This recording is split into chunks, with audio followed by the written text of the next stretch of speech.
ഇസ്ലാമിന്റെ അതിർത്തി കാക്കുന്ന പട്ടാളക്കാരോട് പോലും ഉമർ ഖലീഫ റളിയല്ലാഹു അൻഹു പറഞ്ഞത് 4 മാസത്തിലപ്പുറം നിൽക്കാൻ പാടില്ല.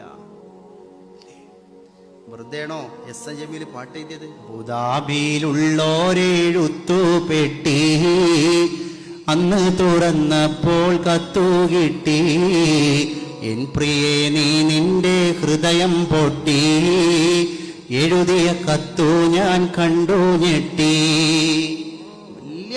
വലിയ പാടാണിത്. കാരണം എന്താ? നമ്മുടെ കുടുംബ പശ്ചാത്തലം ഇന്ന് മലീമസമായി. എസ് എ ജമീൽ എന്ന് എഴുതിയ പാട്ട് നിങ്ങളാ മനസ്സിലാക്കണം.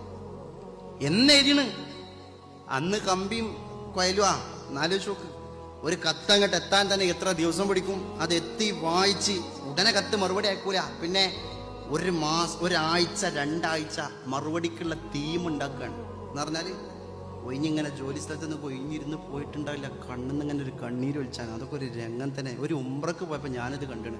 ഒരു പെരുന്നാൾക്കൊന്ന് കൂടി നമ്മളെ മലയാളീസിന്റെ റൂമിൽ പോയി ഇരുന്നപ്പോൾ ഒരു സുഹൃത്ത് സ്വന്തം തലക്കണിന്റെ ചോട്ടിന്ന് ഭാര്യയും കുട്ടി അടങ്ങുന്ന ഒരു ഫോട്ടോ എടുത്തിട്ട് നെഞ്ഞത്ത് വെച്ചിട്ട് കണ്ണീരൊലിപ്പിക്കുന്ന രംഗം അല്ലേ?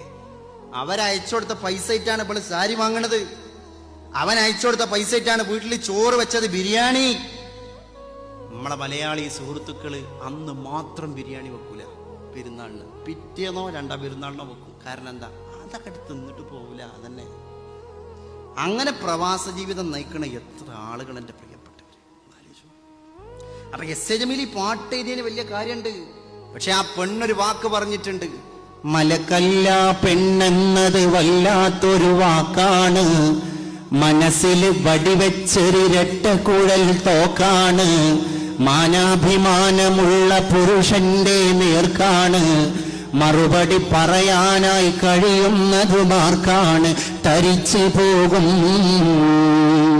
ഉള്ളം വിറച്ചു പോകും.